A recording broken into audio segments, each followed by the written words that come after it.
माननीय अध्यक्ष जी, देश की 75 वर्षों की संसदीय यात्रा, उसका एक बार पुनः स्मरण करने के लिए और नए सदन में जाने से पहले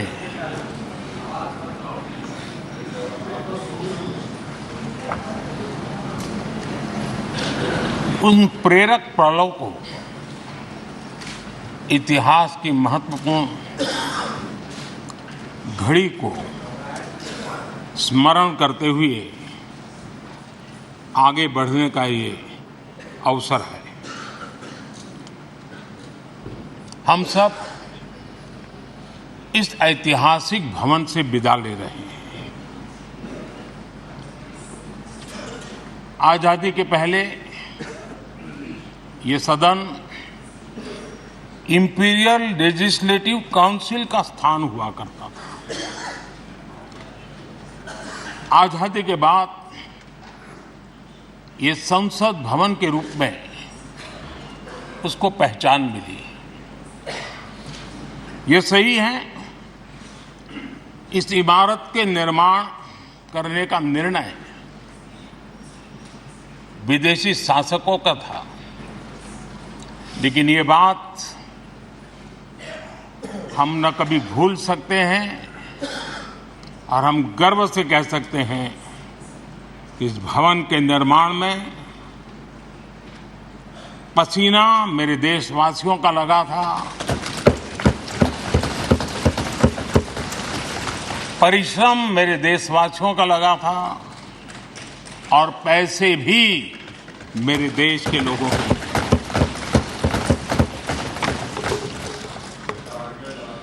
इस 75 वर्ष की हमारी यात्रा ने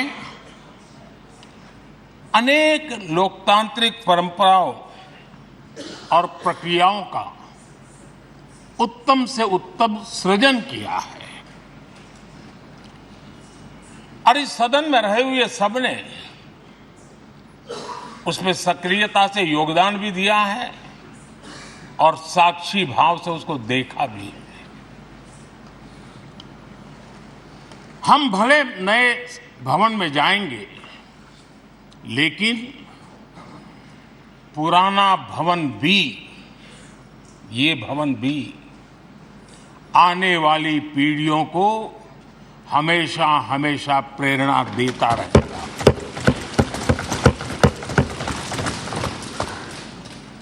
ये भारत के लोकतंत्र की स्वर्णिम यात्रा का एक महत्वपूर्ण अध्याय,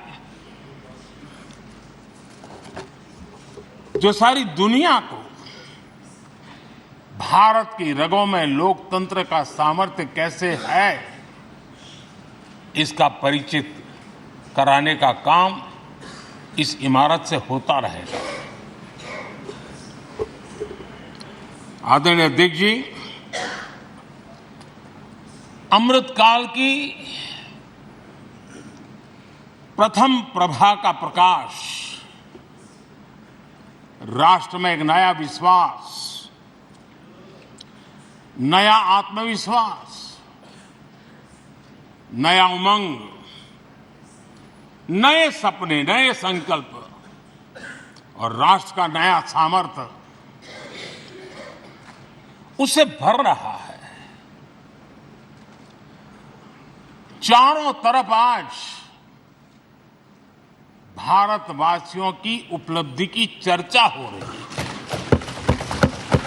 और गौरव के साथ हो रही है।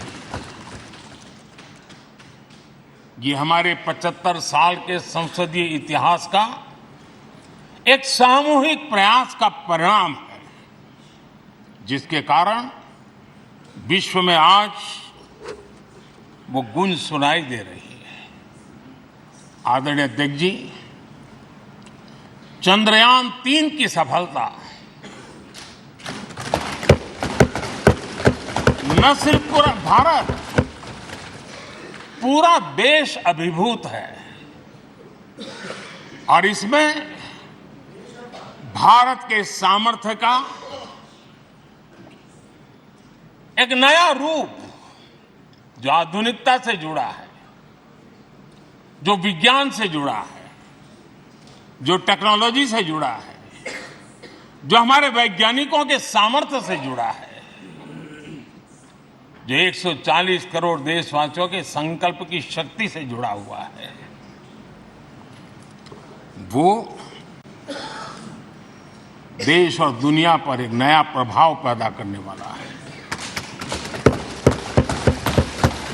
ये सदन और इस सदन के माध्यम से मैं फिर एक बार देश के वैज्ञानिकों और उनके साथियों को कोटि कोटि बधाइयां देता हूं, उनका अभिनंदन करता हूं।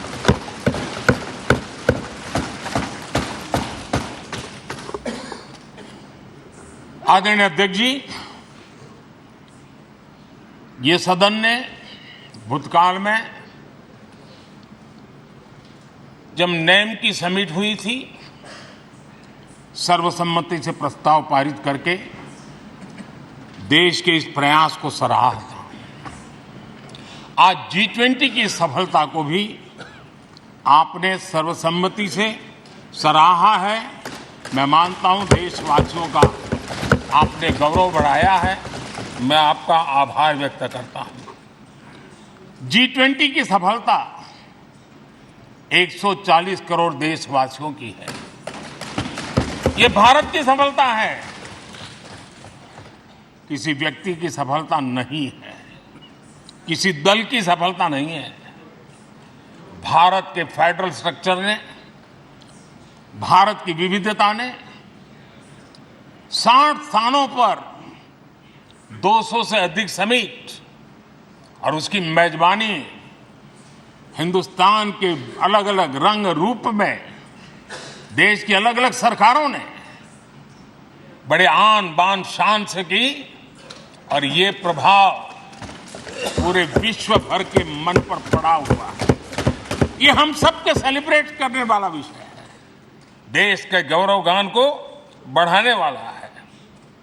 और जैसा आपने उल्लेख किया, भारत इस बात के लिए गर्व करेगा, जब भारत अध्यक्ष रहा उस समय अफ्रीकन यूनियन इसका सदस्य बना।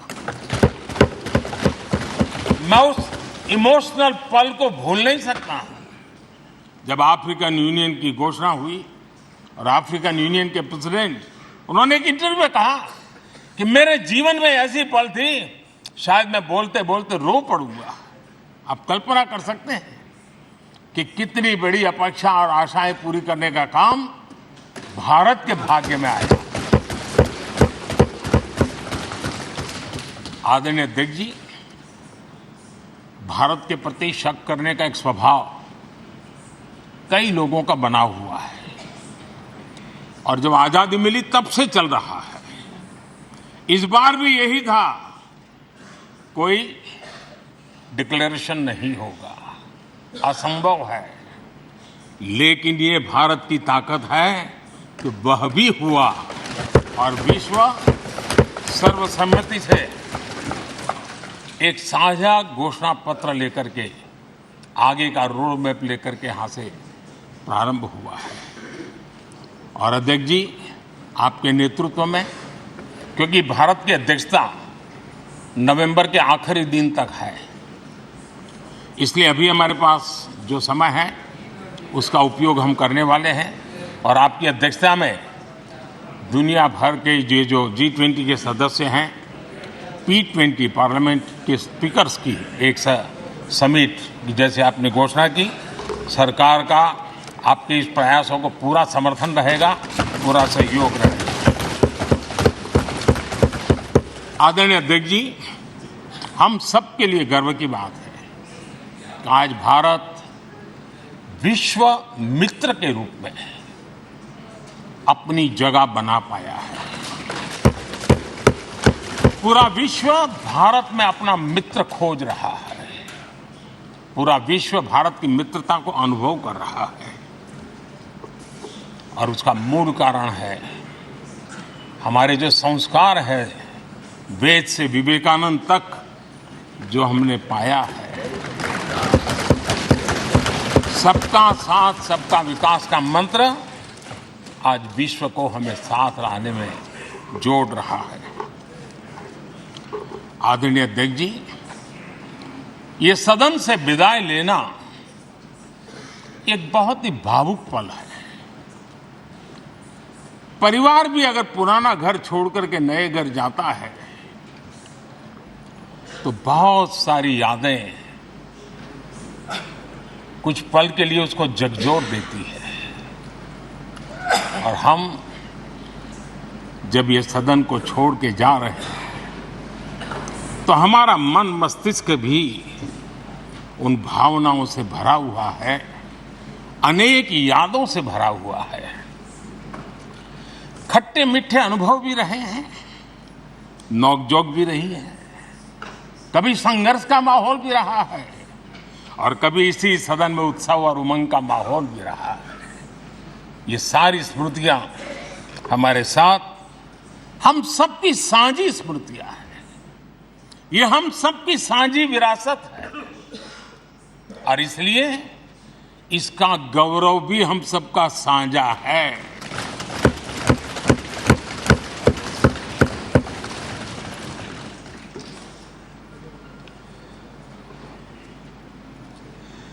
आजाद भारत के नवनिर्माण से जुड़ी हुई अनेक घटनाएं इन 75 वर्ष में यही सदन में आकार लेती हुई हमने देखी है।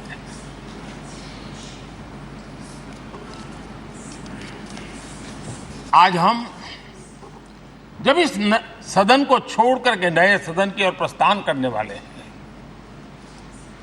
तब भारत के सामान्य मानवी की भावनाओं को जहां जो आदर मिला है, सम्मान मिला है, उसकी अभिव्यक्ति का भी एक अवसर है। और इसलिए आदरणीय अध्यक्ष जी, मैं पहली बार जब संसद का सदस्य बना और पहली बार एक सांसद के रूप में इस भवन में मैंने प्रवेश किया तो सहज रूप से मैंने इस संसद भवन के दौर पंक्ति पर अपना शीश झुका करके इस लोकतंत्र के मंदिर को श्रद्धा भाव से नमन करते हुए मैंने पैर रखा था। वो पल मेरे लिए भावनाओं से भरी हुई थी, मैं कल्पना नहीं कर सकता था। लेकिन भारत के लोकतंत्र की ताकत है, भारत के सामान्य मानवी की लोकतंत्र के प्रति श्रद्धा का प्रतिबिंब है कि रेलवे प्लेटफॉर्म पर गुजारा करने वाला एक गरीब परिवार का बच्चा पार्लियामेंट पहुंच गया।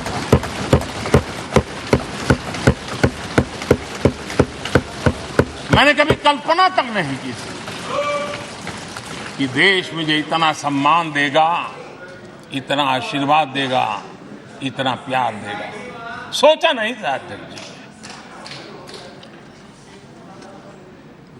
आदरणीय अध्यक्ष जी, हम में से बहुत लोग हैं जो संसद भवन के अंदर जो चीज़ें लिखी गई उसको पढ़ते भी रहते हैं, कभी कभी उसका उल्लेख भी करते हैं।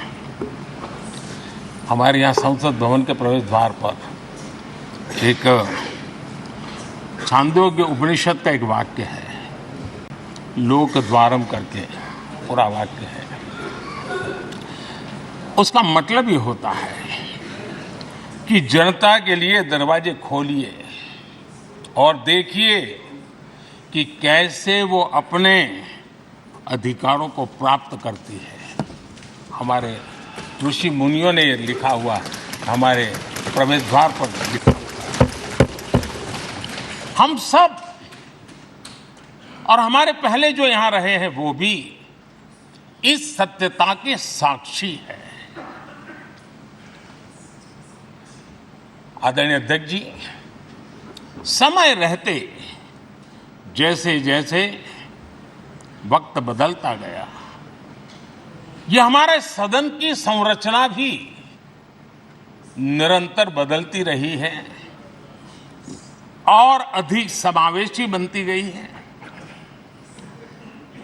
समाज के हर वर्ग का प्रतिनिधि विविधताओं से भरा हुआ इस सदन में नजर आता है। अनेक भाषाएं हैं, अनेक बोलियां, अनेक पहरवेश हैं, अनेक खानपान है।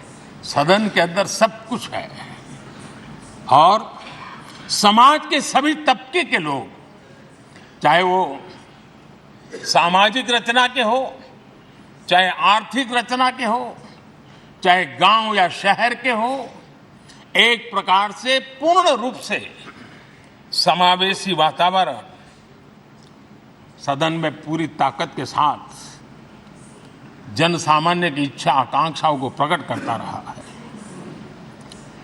दलित हो, पीड़ित हो, आदिवासी हो, पिछड़े हो, महिलाएं हो, हर एक का धीरे धीरे धीरे योगदान बढ़ता चला गया है।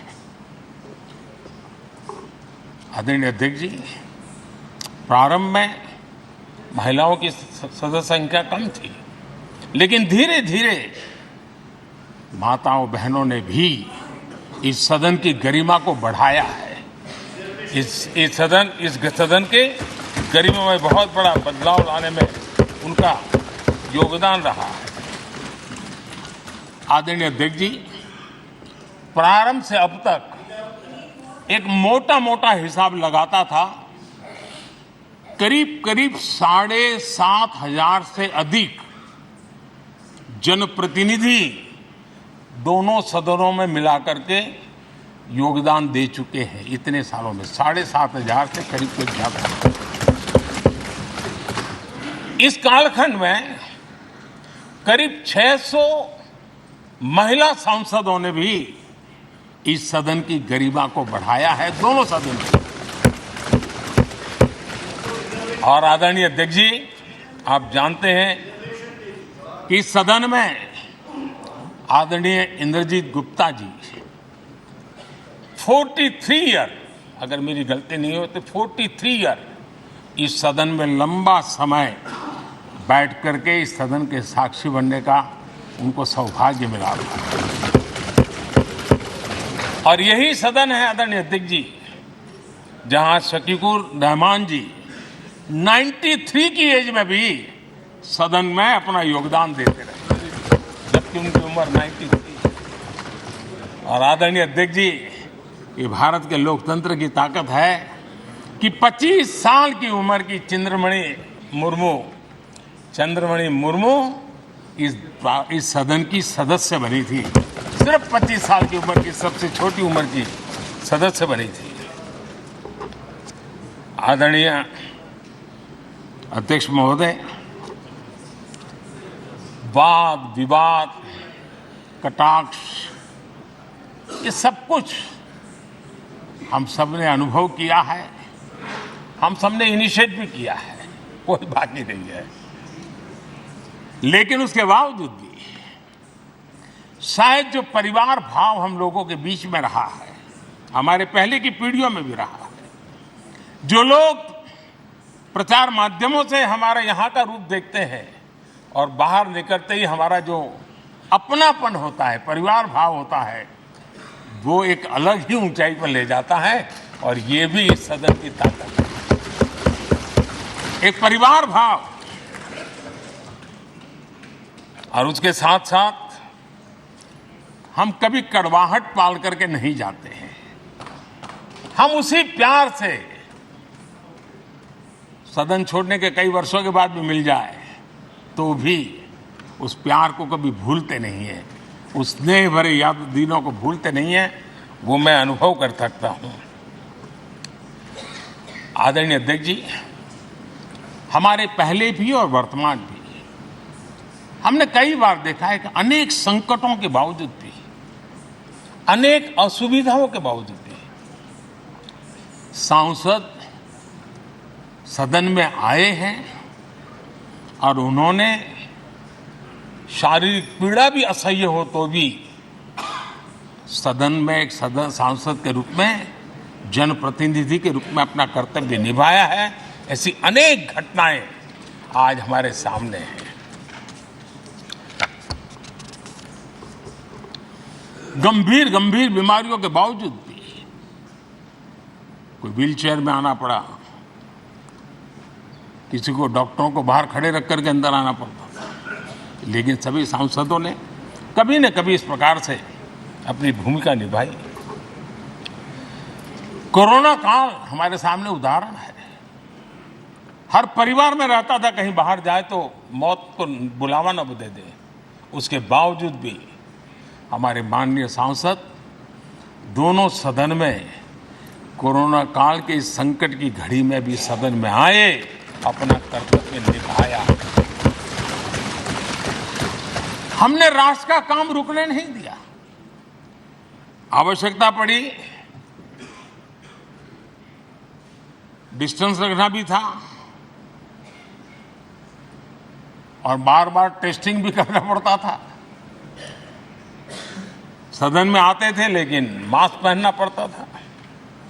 बैठने की रचना भी अलग अलग की, समय भी बदले गए। हर चीज के साथ राष्ट्र का काम रुकना नहीं चाहिए, इस भाव से सभी सदस्यों ने इस सदन को अपने कर्तव्य का महत्वपूर्ण अंग माना, संसद को चलाए रखा।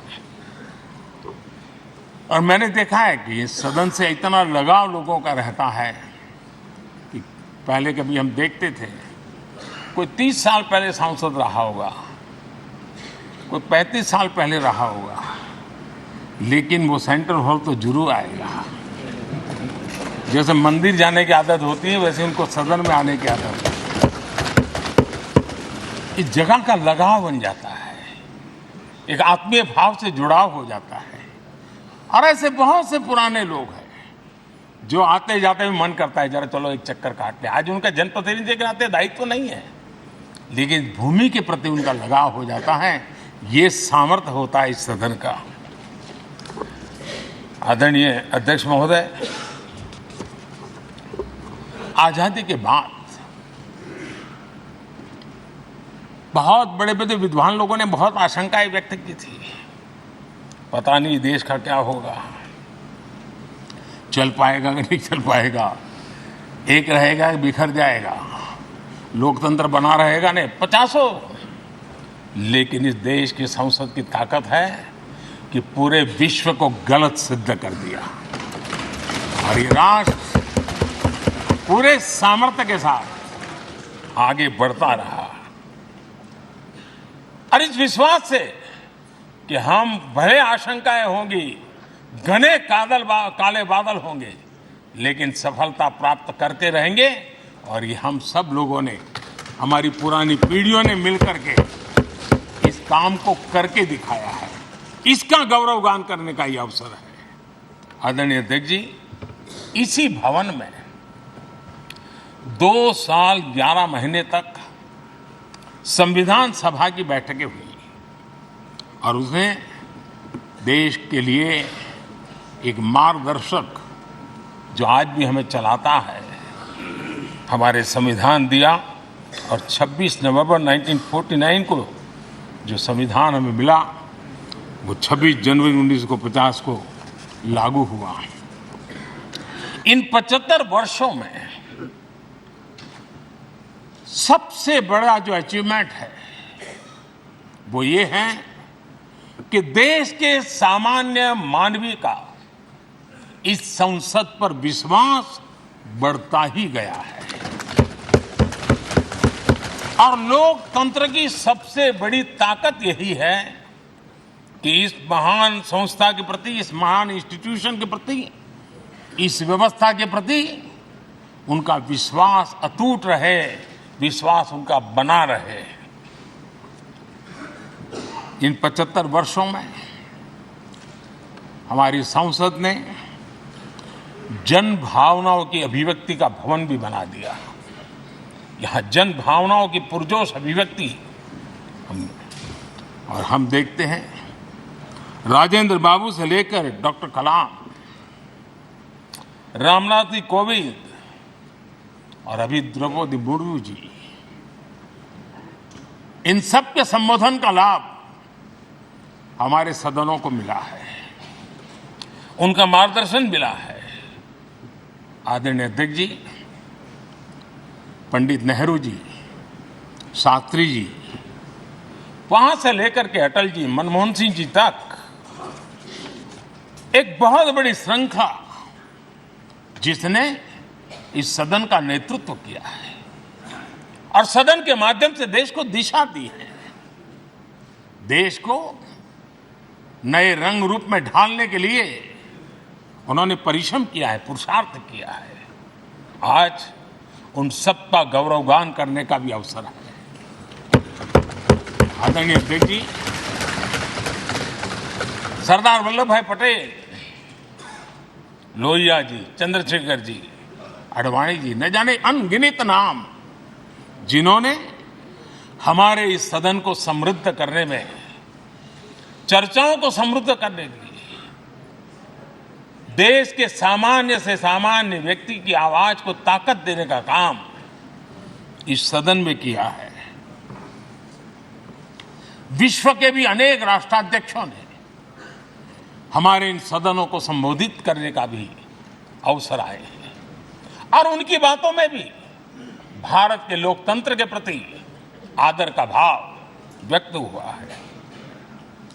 आदरणीय अध्यक्ष जी, उमंग उत्साह के पल के बीच भी कभी सदन की आंख से आंसू भी बहे। ये सदन दर्द से भर गया जब देश को 3 अपने प्रधानमंत्री उनको अपने कार्यकाल में ही खोने की नौबत आई, नेहरू जी, शास्त्री जी और इंदिरा जी। तब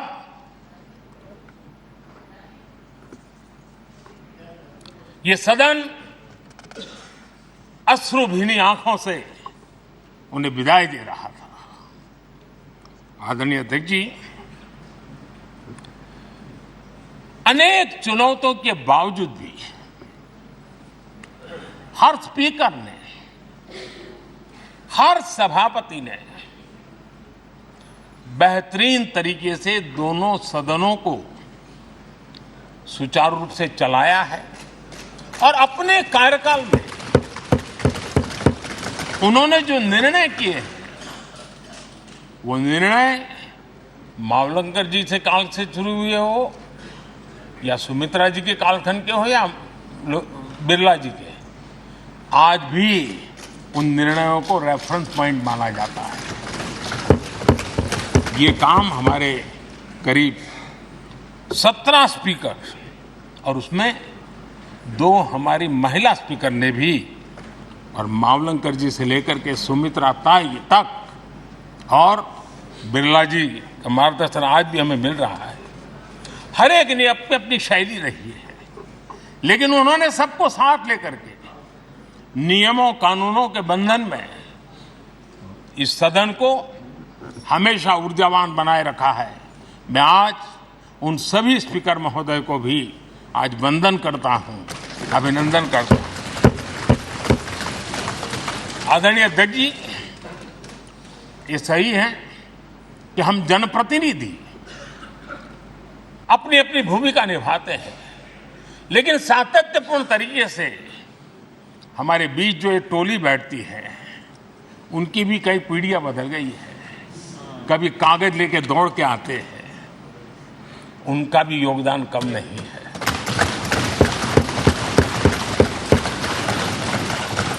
हमें कागज पत्र पहुंचाने के लिए दौड़ते हैं, सदन में कोई गलती ना हो जाए, उसके निर्णय में कोई गलत ना हो जाए, उसके लिए वो चौकन्ने रहते हैं।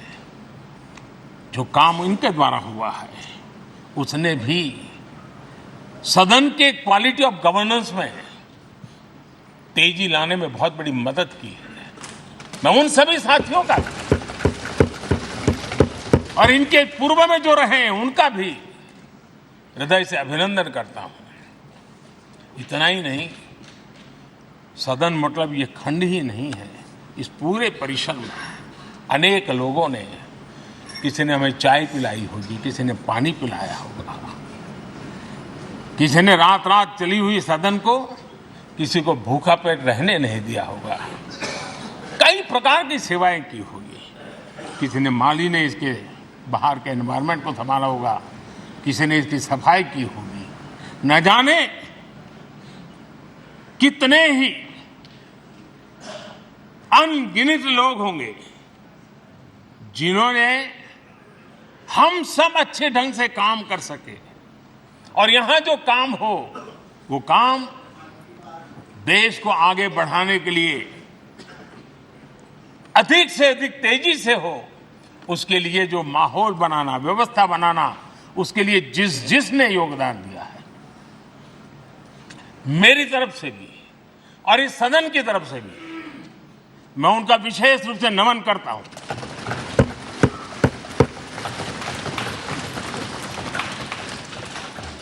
आदरणीय अध्यक्ष जी, लोकतंत्र का ये सदन,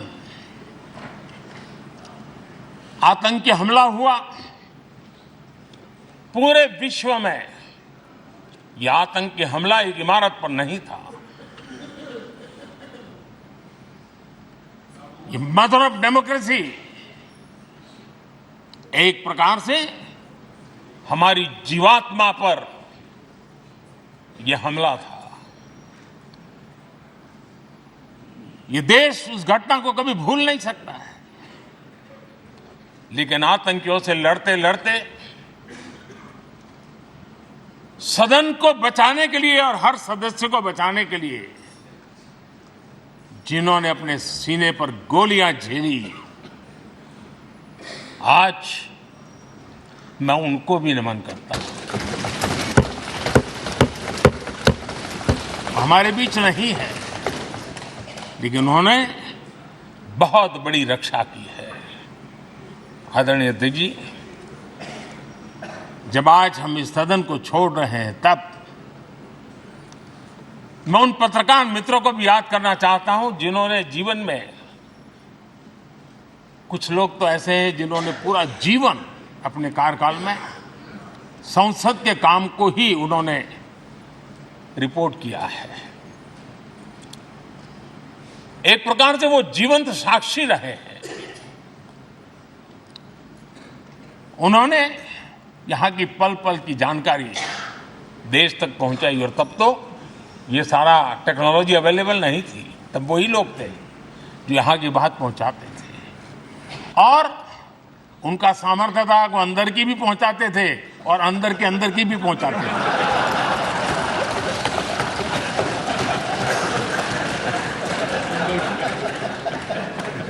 और मैंने देखा कि ऐसे पत्रकारिता जिन्होंने संसद को कवर किया, शायद उनके नाम जाने नहीं जाते होंगे, लेकिन इनके काम को कोई भूल नहीं सकता है। और खबरों को लिए नहीं, भारत की इस विकास यात्रा को संसद भवन से समझने के लिए उन्होंने अपनी शक्ति खपा दी थी। आज भी पुराने जो पत्रकार मित्र मिल जाते हैं और जिन्होंने कभी संसद को कवर किया हो, तो ऐसी अननोन चीजें बताते हैं जो उन्होंने अपनी आंखों से देखी होती, कान से सुनी होती है, जो अचरज करने वाली होती है। यानी एक प्रकार से जैसी ताकत यहां की दीवारों की रही है, वैसा ही दर्पण उनकी कलम में रहा है, और उस कलम ने देश के अंदर संसद के प्रति, संसद सदस्यों के प्रति एक अहोभाव का भाव जगाया है। मैं आज, कई पत्रकार बंधु होंगे जो रहे नहीं होंगे, लेकिन मेरे लिए जैसा ये सदन छोड़ना भावुक पल है, मैं पक्का मानता हूं इन पत्रकार बंधुओं के लिए भी ये सदन छोड़ना उतना ही भावुक पल होगा, क्योंकि इनका लगाव हमसे भी ज्यादा रहे हैं। कुछ तो पत्रकार ऐसे होंगे जो हम लोगों की टर्म से भी समय उन्होंने काम किया होगा। आज उनके उस महत्वपूर्ण लोकतंत्र की ताकत बनने के लिए, योगदान देने के लिए भी याद करने का अवसर है। आदरणीय अध्यक्ष जी, जब हम सदन के अंदर आते हैं, हमारे यहां नाद ब्रह्म की कल्पना है। हमारे शास्त्रों में माना गया है किसी एक स्थान पर अनेक बार एक ही लय में उच्चारण होता है तो वो तपोस्थली बन जाता है, उसके एक पॉजिटिव वाइब होते हैं। नाद की एक ताकत होती है जो स्थान को सिद्धि स्थान में परिवर्तित कर देती है। मैं मानता हूं ये सदन भी उस 7-7.5 हजार जनप्रतिनिधियों के द्वारा बार बार जो शब्द गूंजे हैं, जो वाणी यहां गूंजी है, उसने इस सदन में हम बैठकर आगे चर्चा करें या ना करें, लेकिन इसकी गूंज इसे तीर्थ क्षेत्र बना देती है।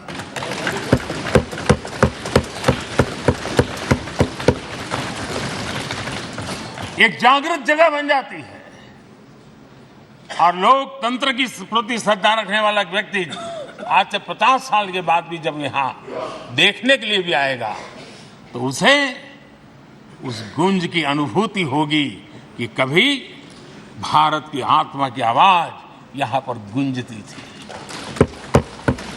और इसलिए अध्यक्ष महोदय, ये वो सदन है जहां कभी भगत सिंह, बटुकेश्वर दत्त, उन्होंने अपनी वीरता सामर्थ्य से अंग्रेज सल्तनत को जगा दिया था बम का धमाका करके। वो बम की गूंज भी जो देश का भला चाहते हैं उनको कभी सोने नहीं देती। आदरणीय अध्यक्ष जी, ये वो सदन है जहां पंडित जी को इसलिए भी याद किएगा, अनेक बातों के लिए याद करेगा, लेकिन हम जरूर याद करेंगे इसी सदन में पंडित नेहरू का at the stroke of midnight की गूंज हम सबको प्रेरित करती रहेगी। और इसी सदन में अटल जी ने कहा था, वो शब्द आज भी गूंज रहे हैं इस सदन में, सरकारें आएगी जाएगी, पार्टियां बनेगी बिगड़ेगी, लेकिन ये देश रहना चाहिए।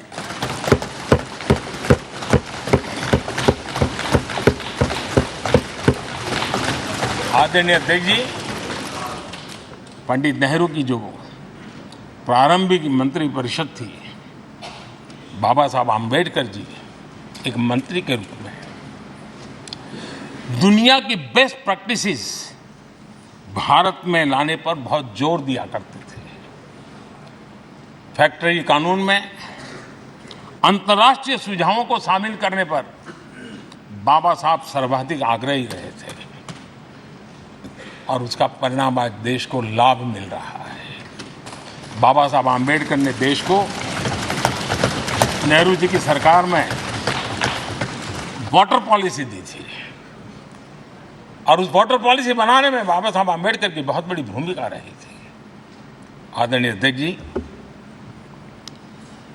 हमें जानते हैं कि भारत में बाबा साहब आम्बेडकर एक बात हमेशा कहते थे कि भारत में सामाजिक न्याय के लिए भारत का औद्योगिकरण होना बहुत जरूरी है, क्योंकि देश के दलित पिछड़ों के पास जमीन ही नहीं है, वो क्या करेगा? औद्योगिकरण होना चाहिए। और बाबा साहब इस बात को मान करके डॉक्टर श्यामा प्रसाद मुखर्जी, जो पंडित नेहरू के मंत्री थे, उन्होंने इस देश में और पहले वाणिज्य मंत्री के रूप में और उद्योग मंत्री के रूप में उन्होंने इंडस्ट्री पॉलिसी इस देश में लाई थी। आज भी कितनी ही इंडस्ट्री पॉलिसी बने, लेकिन उसकी आत्मा वही होती है जो पहली सरकार के थी और उनका भी बहुत बड़ा अहम योगदान रहा था। आदरणीय अध्यक्ष जी, लाल बहादुर शास्त्री जी ने 65 के युद्ध में हमारे देश के जवानों में का हौसला बुलंद करना, उनके सामर्थ्य के लिए को पूरी तरह राष्ट्र हित में झोंक देने की प्रेरणा इसी सदन में से दी थी लाल बहादुर शास्त्री का। और यहीं पर उन्होंने ग्रीन रिवॉल्यूशन के लिए एक मजबूत नींव लाल बहादुर शास्त्री जी ने रखी थी। आदरणीय अध्यक्ष जी, बांग्लादेश की मुक्ति का आंदोलन और उसका समर्थन भी इसी सदन ने इंदिरा गांधी के नेतृत्व में किया था। यही इसी सदन ने इमरजेंसी में लोकतंत्र पर होता हुआ हमला भी देखा था और इसी सदन ने भारत के लोगों की ताकत को एहसास कराते हुए मजबूत लोकतंत्र की वापसी भी इसी सदन ने देखी थी। वो राष्ट्रीय संकल्प भी देखा था, ये सामर्थ्य भी देखा था।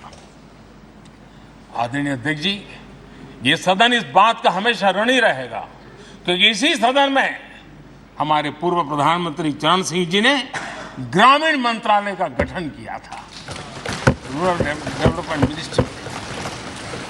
इसी सदन में मतदान की उम्र 21 से 18 करने का निर्णय हुआ था और देश की युवा पीढ़ी को इसका योगदान देने के लिए प्रेरित किया गया, उत्साहित किया गया था। हमारे देश ने गठबंधनों की सरकारें देखी, पीपी सिंह जी हो, चंद्रशेखर जी, और बाद में एक सिलसिला चला। लंबे अरसे से दिशा में देश जा रहा था, आर्थिक नीतियों के बोझ तले देश दबा हुआ था, लेकिन नरसिम्हा राव की सरकार थी जिन्होंने हिम्मत के साथ पुरानी आर्थिक नीतियों को छोड़ करके नई राह पकड़ने का फैसला किया था, जिसके आज देश को परिणाम मिल रहे हैं। अटल बिहारी वाजपेयी जी का सरकार भी हमने इसी सदन ने देखी। सर्व शिक्षा अभियान देश में आज वो महत्वपूर्ण बन गया है। आदिवासी कार्यालय मंत्रालय अटल जी ने बनाया, नॉर्थ ईस्ट का मंत्रालय अटल जी ने बनाया। न्यूक्लियर टेस्ट भारत के सामर्थ्य का परिचायक बन गया। और इसी सदन में मनमोहन जी की सरकार कैश फॉर वोट को भी, उस कांड को भी सदन ने देखा है। आदरणीय अध्यक्ष जी, सबका साथ सबका विकास का मंत्र, अनेक ऐतिहासिक निर्णय, दशकों से लंबित विषय, उनका स्थायी समाधान भी इसी सदन में हुआ। आर्टिकल 370, ये सदन हमेशा हमेशा गर्व के साथ कहेगा, इस सदन के कारण one nation one tax, one nation one tax, GST का निर्णय भी इसी सदन ने किया। One rank one pension, OROP, ये भी इसी सदन ने देखा। गरीबों के लिए 10% आरक्षण कोई विवाद के बिना पहली बार इस देश में करने में सफल है। आदरणीय अध्यक्ष जी, भारत के लोकतंत्र में तमाम उतार चढ़ाव हमने देखे हैं और ये सदन लोकतंत्र की ताकत है, लोकतंत्र की ताकत की साक्षी है, जन विश्वास का एक केंद्र बिंदु रहा है। इस सदन की विशेषता देखिए और दुनिया के लोगों का आज भी आश्चर्य होता है। यह सदन है जिसमें कभी 4 सांसद वाली पार्टी सत्ता में होती थी और 100 सदस्य वाली पार्टी विपक्ष में बैठती थी। ये भी सामर्थ्य इस सदन के लोकतंत्र की ताकत का परिचय कराता है। और यही सदन है जिसमें एक वोट से अटल जी की सरकार गई थी और लोकतंत्र की गरिमा को बढ़ाया था। ये भी इसी सदन में हुआ। आज अनेक छोटी छोटी रीजनल पार्टियों का प्रतिनिधित्व हमारे देश की विविधता को, हमारे देश के एस्पिरेशंस का एक प्रकार से वो आकर्षक केंद्र बिंदु बना है। आदरणीय अध्यक्ष जी, इस देश में 2 प्रधानमंत्री ऐसे रहे, मोरारजी भाई वीपी सिंह एक प्रकार से कांग्रेस में जीवन खपाया था, लेकिन एंटी कांग्रेस गवर्नमेंट का नेतृत्व कर रहे थे। ये भी इसकी विशेषता थी। और हमारे नरसिम्हा राव जी, वो तो बिस्तरा गोल करके घर जाने की तैयारी कर रहे थे, निवृत्ति की घोषणा कर चुके थे, लेकिन यही लोकतंत्र की ताकत देखिए, सदन की ताकत देखिए, वो प्रधानमंत्री के रूप में 5 साल हमारी सेवा कर।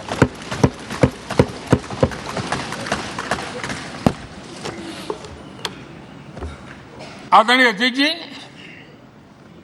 सबकी सहमति से कठिन से कठिन कार्य होते हुए हमने देखे हैं। 2000 की साल थी, अटल जी की सरकार थी।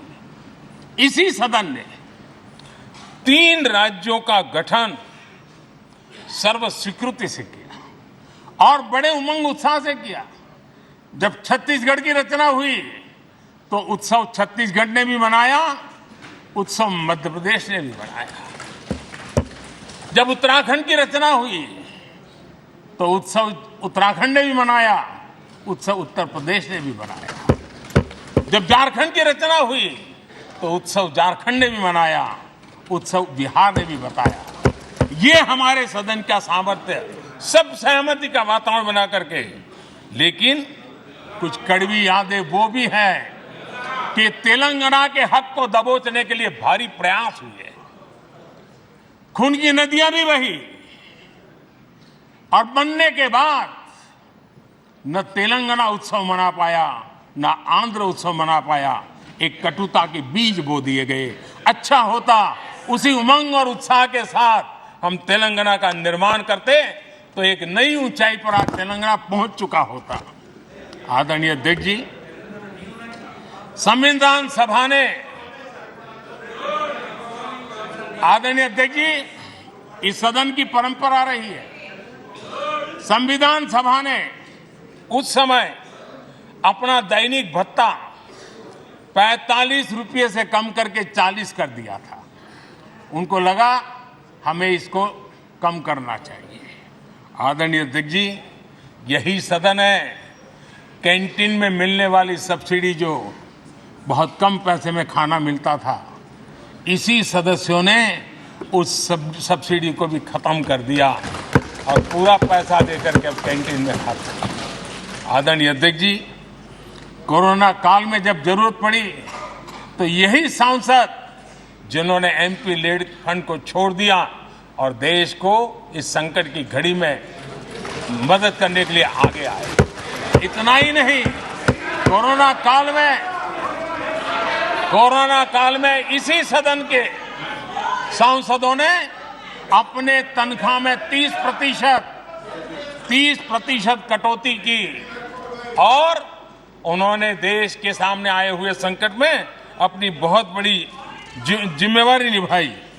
आदरणीय अध्यक्ष जी, हम गर्व से कह सकते हैं, ये सदन में बैठे हुए लोग भी कह सकते हैं, हमारे पूर्वज जो सदन में बैठे थे वो भी कह सकते हैं कि हम ही लोग हैं जिन्होंने हम पर डिसिप्लिन लाने के लिए हमारे यहां जनप्रतिनिधित्व कानून में समय समय पर कठोरता बरती। नियम हमने ही लादे, हमने ही तय किया कि नहीं, जनप्रतिनिधि के जीवन में ये नहीं हो सकता। मैं मानता हूं ये जीवंत लोकतंत्र का बहुत बड़ा उदाहरण है और ये सदन ने दिया है, यही माननीय सांसदों ने दिया है और हमारी पुरानी पीढ़ी के सांसदों ने दिया है। और मैं मानता हूं कि कभी कभी उन चीजों को भी याद करना चाहिए। आदरणीय अध्यक्ष जी, हम जो वर्तमान सांसद हैं उनके लिए तो ये विशेष सौभाग्य का अवसर है। सौभाग्य का अवसर इसलिए है कि हमें इतिहास और भविष्य दोनों की कड़ी बनने का अवसर मिल रहा है।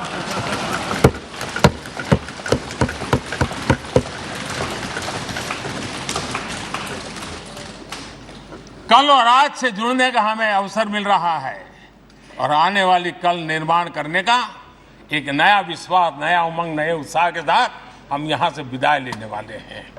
आदरणीय अध्यक्ष महोदय, आज का दिवस सिर्फ और सिर्फ इस सदन के सभी 7,500 जनप्रतिनिधि रह चुके हैं उनके गौरवगान का पल है।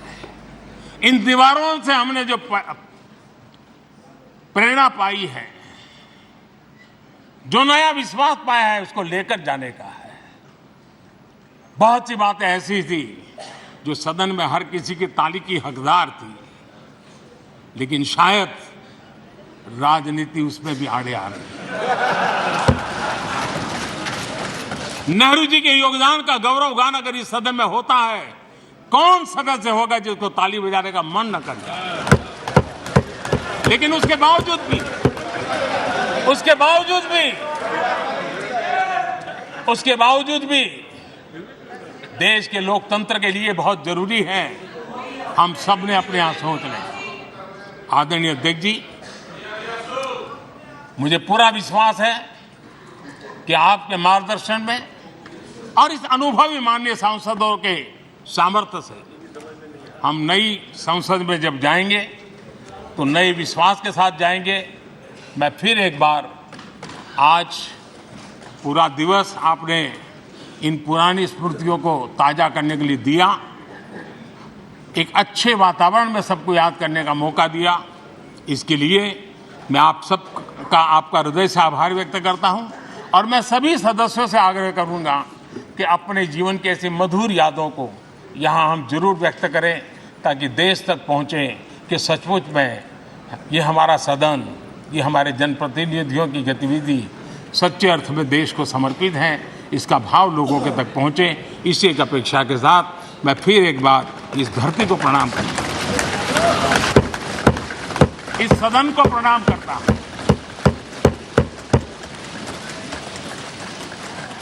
भारत के मंदिरों से बनी हुई हर एक दीवार के हर एक ईंटे को प्रणाम करता हूं और पिछले 75 साल में भारत के लोकतंत्र को नया सामर्थ्य शक्ति देने वाले हर गुंज को, उस नाद ब्रह्म को नमन करते हुए मेरी वाणी को विराम कर देता हूं। बहुत बहुत धन्यवाद।